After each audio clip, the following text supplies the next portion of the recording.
In today's video, I'm going to teach you how to download a Zoom recording. To get started, open your web browser, go to the Zoom website, and sign in to your account.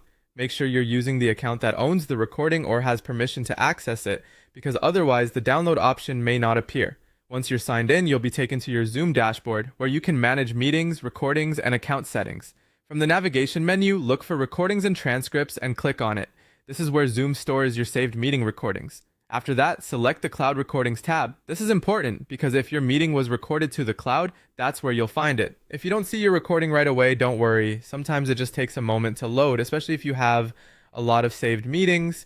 Next, find the recording you want to download. You can search for it using the meeting topic, the date, or the meeting ID. This can save time if you have multiple recordings in your account. Also, make sure the recording has finished processing. If Zoom is still processing the file, the download option may not be available yet. In that case, give it a little more time and check back again. Once you've found the correct recording, click on that meeting or recording to open its details page. This page usually shows the available files related to that session, such as the video recording and, in some cases, transcript files. Now click the download button.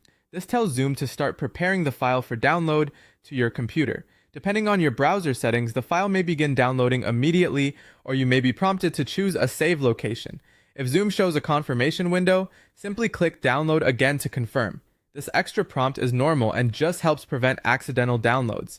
After that, check your Downloads folder, or whatever location your browser uses as the default download destination. In most cases, the recording will be saved there automatically.